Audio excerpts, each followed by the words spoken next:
Bonjour à tous, aujourd'hui nous allons vous parler de la protection sur Internet. La protection sur Internet comprend les contrats de non-concurrence, le droit des utilisateurs, le droit à l'image, la loi informatique et les libertés, et enfin les crédits photos. Demandons-nous alors, qu'est-ce qu'une clause de non-concurrence ? Une clause de non-concurrence est donc insérée dans le contrat de travail. Elle limite la liberté du salarié d'exercer des fonctions équivalentes chez un concurrent et elle intervient après la rupture du contrat.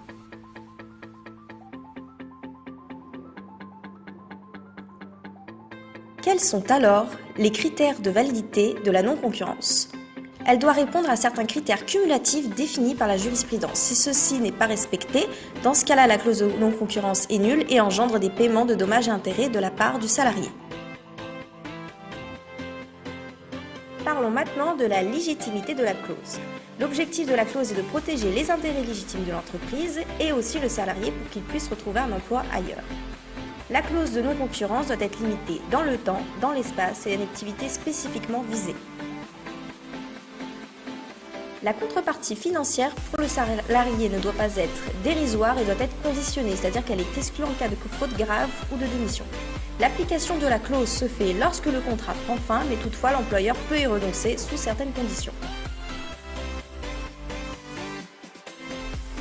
La clause de non-concurrence prend effet lorsque le contrat prend fin ou quand le salarié part de l'entreprise. Toutefois, l'employeur peut y renoncer sous certaines conditions. La contrepartie financière est donc due alors au salarié dès qu'il part de l'entreprise. La renonciation de l'employeur se fait dans les conditions prévues par le contrat ou une convention collective ou avec l'accord du salarié si aucune disposition contractuelle ou conventionnelle ne le prévoit. La renonciation doit être claire, non équivoque et notifiée au salarié. Mais attention, l'employeur est tenu de respecter les modalités de renonciation prévues par le contrat de travail ou les dispositions conventionnelles si elles existent. À défaut, l'indemnité compensatrice sera due. Les sanctions en cas de non-respect de la part de l'employeur, le non-versement de l'indemnité entraîne un versement de dommages et intérêts et de l'indemnité compensatrice. Pour le salarié, la restitution de l'indemnité compensatrice est donc due et il y a un possible versement de dommages et intérêts. Quels sont les droits de l'utilisateur ?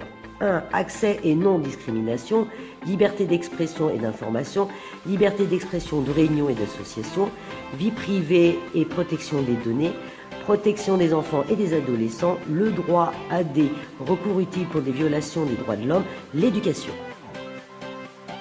L'accès et à la non-discrimination. Votre accès à Internet doit être à un coût abordable et ne devra pas être discriminatoire. La liberté d'expression et d'information. Vous avez le droit de rechercher, d'obtenir, de communiquer les informations et les idées de votre choix sans infogérance, sans considération de frontières. Vous avez le droit de créer, utiliser, diffuser les contenus en respectant la liberté d'expression, de réunion et d'association. Vous êtes libre de vous réunir et de vous associer pacifiquement avec d'autres personnes utilisant Internet. La vie privée et la protection des données. Vous avez droit au respect de la vie privée et familiale sur Internet. Cela inclut la protection de vos données personnelles et le droit des recours utiles pour des violations des droits de l'homme. Vous avez droit à un recours effectif lorsque vos droits et vos libertés ont subi des restrictions et des violations. Et enfin, nous avons l'éducation. Partie 3, le droit à l'image. Nous allons voir qu'est-ce que le droit à l'image. Donc une définition. Le droit à l'image permet aux personnes représentées sur les images d'autoriser ou d'interdire leur utilisation de manière commerciale ou non. Il existe différents types de droits, les voici.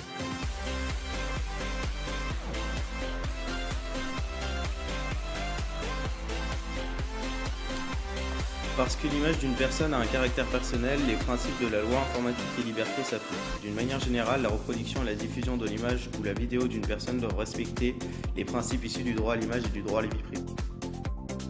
Dans le cas d'images prises dans les lieux publics, seule l'autorisation des personnes qui sont isolées et reconnaissables est nécessaire. Le non-respect de cette obligation est sanctionné par un article du Code pénal qui prévoit 1 an d'emprisonnement et 45 000 € d'amende.